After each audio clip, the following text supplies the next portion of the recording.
இப்ப நம்ம இருக்கிற இந்த ஜென்ரேஷன்ல நம்மளோட உணவு பழக்கத்தினாலயும் நம்மளோட வாழ்க்கை முறையினாலும் நம்மளோட உடம்புல பல பிரச்சனைகள் வருது. அதுல ஒரு பிரச்சனைன்னு பாத்தீங்கன்னா இந்த பாடி ஹீட். இந்த பாடி ஹீட் எதனால வருது, நம்ம எப்படி சரி பண்ணலான்றத பத்தி இந்த வீடியோல பேச போறோம். இந்த பாடி ஹீட்டை நம்ம எப்படிலாம் அவாய்ட் பண்ணலான்றத பத்தி வீடியோட எண்டுல சொல்லியிருக்கேன். கண்டிப்பா உங்களுக்கு யூஸ்ஃபுல்லா இருக்கும். சோ மறக்காம ஸ்கிப் பண்ணாம வீடியோ முழுசா பாருங்க. நான் உங்க ராஜலட்சுமி ஃப்ரம் மதுரை மன்னன். இந்த பாடி ஹீட் 2 விதமான ரீசன்னால வருதுன்னு சொன்னேன். உணவு பழக்கம், வாழ்க்கை முறை. ஏன் அப்படி சொன்னேன்னு பாத்தீங்கன்னா, பழைய காலத்துல நம்மளோட தாத்தா பாட்டி, அம்மா அப்பா அவங்களோட வாழ்ந்த வாழ்க்கை முறையா இருக்கட்டும் சரி, உணவு பழக்கமா இருக்கட்டும் சரி, இப்ப நம்ம அதை ஃபாலோ பண்ணல, அதை மறந்துட்டோம் ஆக்சுவலா. அதனாலதான் இந்த சின்ன சின்ன பிரச்சனை கூட நமக்கு இப்பதான் அடிக்கடி வருது. இதனால நம்மளோட பாடிக்கு என்னென்ன ப்ராப்ளம் வருதுன்னு பாத்தீங்கன்னா, ஃபர்ஸ்ட் தலைவலி, வயிற்று வலி, கண் எரிச்சல், இதெல்லாம் காமனாவே வருது. அது மட்டும் இல்லாம சில பேர் நல்லாவே சாப்பிடுவாங்க, இருந்தாலும் வெயிட் லாஸ் ஆயிருக்கேன், வெயிட் கெயின் ஆகவே இல்லை அப்படின்னு சொல்லுவாங்க. அப்புறம் பாத்தீங்கன்னா பிம்பிள்ஸ் அங்கங்க வர்றது, ஸ்கின்ல அங்கங்க வெயில்னால, நம்மளோட பாடி ஹீட்னால கட்டிகள் வருது, இந்த மாதிரி பிரச்சனை வருது. அப்புறம் தண்ணி நல்லா குடிக்கிறேன், யூரின் நல்லா போறேன், ஆனாலுமே எனக்கு யூரின் எரிச்சல் இருக்கு அப்படின்னு சொல்லுவாங்க. இது ஏன்னு பாத்தீங்கன்னா நம்மளோட பாடி அந்த அளவுக்கு ஹீட்டா இருக்கு. சோ இந்த சிறுநீரக பாதிப்பு, இந்த மாதிரி பிரச்சனை எல்லாம் நம்மளுக்கு தொடர்ந்து வந்துகிட்டே இருக்கும். இதை நம்ம எப்படி சரி பண்றன்றத பத்தி இப்ப பாக்கலாம். ஃபர்ஸ்ட் ஒன் பாத்தீங்கன்னா தண்ணி நல்லா குடிக்கணும். தண்ணி நல்லா குடிங்கன்றது சிம்பிளா சொல்லிட்டு போயிடலாம். ஆனா இப்ப இருக்கிறவங்க அவங்களோட ஒர்க் பிஸினாலையும் அந்த தண்ணி குடிக்கணும்ன்ற ஒரு விஷயத்தவே மறந்துடுறாங்க. இதுக்கு நம்ம என்ன பண்ணலாம்னா, மொபைல்லயே ஒரு அலாரம் மாதிரி கூட செட் பண்ணி தண்ணி அடிக்கடி எடுத்துக்கோங்க. அப்புறம் பாத்தீங்கன்னா சில பேர் ஒர்க் ஃப்ரம் ஹோம், சில பேர் ஆபீஸ் போறவங்களா இருப்பாங்க, இல்லாட்டி ஹவுஸ் ஒய்ஃபா இருப்பாங்க. இவங்க என்ன பண்ணுவாங்கன்னா சுத்தி அந்த 4 ரூம்குள்ளே இருப்பாங்க. அந்த அந்த காத்து மட்டும் நம்ம உடம்புல பட்டுக்கிட்டே இருந்துச்சு அப்படின்னா பாடி ஹீட் கண்டிப்பா அதிகமாகும்.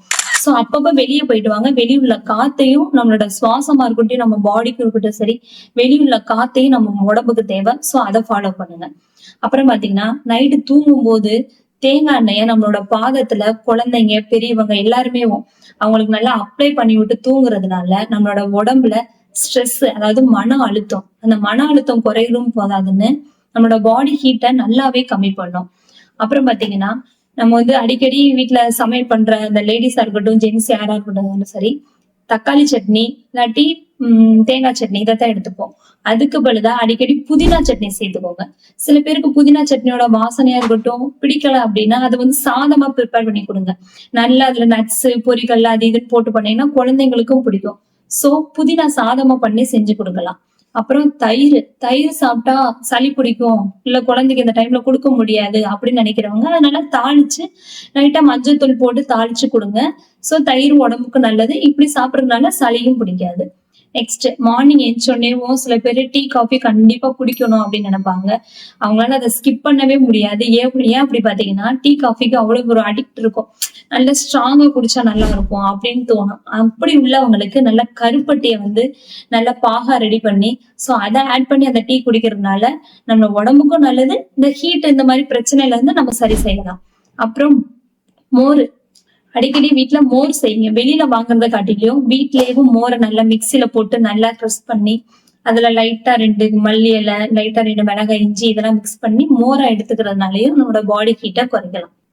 நம்ம சாப்பிடக்கூடிய உணவு பழக்கத்துல சில காய்கறிகளை நல்லாவே எடுத்துக்கோங்க. அது பாத்தீங்கன்னா வெள்ளரி, பூசணிக்காய், முள்ளங்கி, புடலங்காய், இந்த மாதிரி காய்கறியை நல்லாவே சேர்த்துக்கோங்க. ஏன் அப்படி பாத்தீங்கன்னா அதுல தண்ணி சத்து அதிகமா இருக்கும். அதுலயும் கீரையிலயும் பருப்பு கீரை, அதுல நல்லாவே தண்ணி சத்து இருக்கும். சோ அதை நல்லாவே எடுத்துக்கோங்க. அப்புறம் வெளியில போனீங்க அப்படின்னா சில பேருக்கு ஸ்பைசியா சாப்பிடணும் போல இருக்கும். நான் அடிக்கடி சொல்லுவேன் வீட்டுல ஸ்பைசியா தான் சாப்பிடலான்னு. அந்த மாதிரி அவாய்ட் பண்ணிட்டு நல்லா எங்கேயாவது இளநியா பார்த்து, இளநீ கடையா பார்த்து நம்மளோட இளநியை குடிக்கிறதுனால நம்மளோட பாடி ஹீட்டையும் கம்மி பண்ணும், அவங்களுக்கும் சேல்ஸ் ஆன மாதிரி இருக்கும். அப்புறம் பாத்தீங்கன்னா ஒரு மெயினான பாயிண்ட், ஏன்னா இப்ப நம்ம அந்த லைஃப வாழல. ரீசன் பாத்தீங்கன்னா ஃபர்ஸ்ட் தான் கூட்டு குடும்பமா இருப்போம். அந்த கூட்டு குடும்பத்துல தாத்தா பாட்டி கண்டிப்பா இருப்பாங்க. அவங்க என்ன பண்ணுவாங்க, வாரத்துல ஒரு நாள் பேரன் பேத்தியா இருக்கட்டும், அவங்க பையனா இருக்கட்டும், யாருக்கா இருந்தாலும் நல்ல மரச்செக்குல வாங்கின நல்லெண்ணெய தலைக்கு நல்லா அப்ளை பண்ணி வாரத்துல ஒரு நாள் கண்டிப்பா எண்ணெய் தேய்ச்சி குளிக்கணும்னு சொல்லி அவங்க ஃபாலோ பண்ணவும் வச்சாங்க, நம்மள பண்ணவும் வச்சாங்க. சோ நம்ம அதை ஃபாலோ பண்ணிருப்பாங்க. அப்ப அதனால அவங்களுக்கு அந்த பாடி ஹீட்ங்கிறது அந்த அவ்வளவா இருக்கவே இருக்காது. சில உடம்புக்கு அப்படி இருக்கும், அதையுமே அவாய்ட் பண்ணிருப்பாங்க. ஆனா நம்ம இப்ப அதை பண்றது இல்ல. ரீசன் நம்மளோட ஒர்க் அப்படி, நம்ம சுச்சுவேஷன் அப்படி. சோ நேட்டிவ் பிளேஸை விட்டு தனியா வந்திருப்போம், அதை நம்ம ஃபாலோ பண்றது இல்ல. இப்ப நம்ம இதை ஃபாலோ பண்ணலைன்னா ஃபியூச்சர்ல நம்மளோட குழந்தைங்களும் இதை ஃபாலோ பண்ண மாட்டாங்க. சோ முடிஞ்ச அளவுக்கு மந்த்லி ஒன்ஸாவது இதை ட்ரை பண்ணுங்க. அது மட்டும் இல்லாம இப்ப இருக்கவங்க எல்லாம் வெளியில போகும்போது ஹேர் நல்லா வாஷ் பண்ணிட்டு நல்லா ஒரு மாதிரி நல்லா ஸ்டைலா ஃப்ரீயா போகணும்னு நினைச்சிட்டு ஆயில் அப்ளை பண்றதே இல்லை. அவங்க எல்லாம் வெளியில போகும்போது அப்ளை பண்ணணும்னு அவசியம் இல்லை. அட்லீஸ்ட் மார்னிங் எந்திரிச்சோடனே ஹேருக்கு அப்ளை பண்ணிட்டு ஆயில் அப்ளை பண்ணிட்டு அதுக்கப்புறம் கூட ஹேர் வாஷ் பண்ணிட்டு போங்க. இதனால நம்மளோட ஹெட்ல இருந்து டாப் டு பாட்டம் வரைக்கும் நமக்கு வந்து ஹீட்டை குறைச்ச மாதிரி இருக்கும். நம்மளோட ஹேர் க்ரோத்தும் நல்லா இருக்கும். இந்த ஹீட்னால ஹேர் லாஸ் ஆகிறதையும் நம்ம சரி பண்ணலாம். வெளியில போறீங்க, ஏதாவது ஜூஸ் குடிக்கணும்னு தோணுச்சுன்னா ஆரஞ்சும் சாத்துக்குடி எடுத்துக்கோங்க. இந்த ரெண்டுலயுமே ஹீட்டை குறைக்கிறதுக்கு நல்ல ஒரு சக்தி இருக்கு. பிளஸ் நைட்டு நம்ம லேட்டா தூங்கிட்டு மார்னிங் லேட்டா எந்திரிப்போம். இது வந்து சில பேர் வந்து பழக்கத்தினால அப்படி இருக்கும், சில பேர் ஒர்க்குனால இந்த இருக்கும். நம்ம நைட்டு சீக்கிரமா தூங்கிட்டு காலைல சீக்கிரமா எழுந்தோம் அப்படின்னா நம்மளோட உடம்புக்கும் நல்லது, நம்ம பாடி ஹீட்டையும் ஓரளவுக்கு அவாய்ட் பண்ணலாம். நம்மளோட குழந்தையும் இந்த நல்ல பழக்கத்தை ஃபாலோ பண்ணுவாங்க. சில பேருக்கு நைட் டியூட்டி இருக்கும், சோ அவங்களால கண்டிப்பா இந்த பழக்கம் இருந்தா ஃபாலோ பண்ண முடியாது. அவங்க வந்து டே டைம்ல நல்லா தூங்குங்க. அவங்க வந்து இந்த ஆயில் அப்ளை பண்ணி குடிக்கணும்ன்ற அந்த விஷயத்த வந்து மறக்காம ஃபாலோ பண்ணுங்க.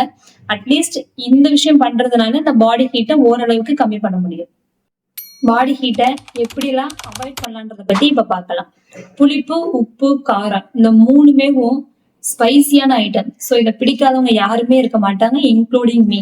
ஆனா இந்த மூணுமே நம்மளோட பாடியில ஹீட்டை அதிகமா ஹீட் ப்ரொடியூஸ் பண்ணுமே தவிர நம்மளோட பாடி ஹீட்டை கம்மி பண்ணாது. சோ முடிஞ்ச அளவுக்கு இதை கொஞ்சம் கொஞ்சமா குறைச்சுக்கோங்க. அப்பனா கண்டிப்பா உங்களோட பாடியில சேஞ்சஸ் தெரியும். நெக்ஸ்ட் கருவாடு, கத்திரிக்காய், புளிச்ச தயிர் இந்த மாதிரி ஐட்டம்ஸ் எல்லாம் அவாய்ட் பண்ணிடுங்க. மார்னிங் எந்திரிச்சோடனே டீ காஃபி கண்டிப்பா குடிக்கணும்னு நினைப்பீங்க. தூங்கி எந்திரிச்சோடனே தண்ணி குடிக்கிறாங்களோ இல்லையோ டீ காஃபி குடிப்பாங்க.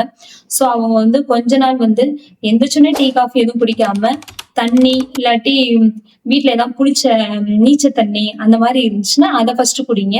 அதுக்கப்புறம் வேணா அந்த டீ காஃபி குடிங்க. லாஸ்ட் ஒண்ணு பாத்தீங்கன்னா இந்த பழக்கம் ஹாப்பியா இருந்தாலும் ஃபாலோ பண்ணுவாங்க, கொஞ்சம் சோகமா இருந்தாலும் ஃபாலோ பண்ணுவாங்க. என்னன்னு பாத்தீங்கன்னா ஸ்மோக்கு இல்லாட்டி ட்ரிங்க் இந்த ரெண்டுமே நம்மளோட பாடியை அளவுக்கு அதிகமா ஹீட் ப்ரொடியூஸ் பண்ணும். சோ இவங்களாம் கண்டிப்பா முழுசா அவாய்ட் பண்ண முடியாது. இவங்களுமே கொஞ்சம் கொஞ்சமா அவாய்ட் பண்ணிக்கோங்க. இந்த வீடியோல நான் பல டிப்ஸ் சொல்லியிருக்கேன். சோ கண்டிப்பா உங்களுக்கு பிடிச்சா லைக் பண்ணுங்க, இதை யாருக்காவது ஷேர் பண்ணுங்க. யூஸ்ஃபுல்லா இருக்கவங்க இதை ஃபாலோ பண்ணிக்கிட்டோம். லாஸ்ட்ல இந்த நான் சொன்ன டிப்ஸை ஃபாலோ பண்றதுல உங்களோட பாடியில ஏதாவது சேஞ்சஸ் இருந்துச்சு, கண்டிப்பா நான் இதெல்லாம் ஃபாலோ பண்ணேன் அப்படின்னு சொன்னீங்கன்னா மறக்காம கமெண்ட் பண்ணுங்க. நெக்ஸ்ட் ஒரு நல்ல வீடியோல மீட் பண்ணலாம்.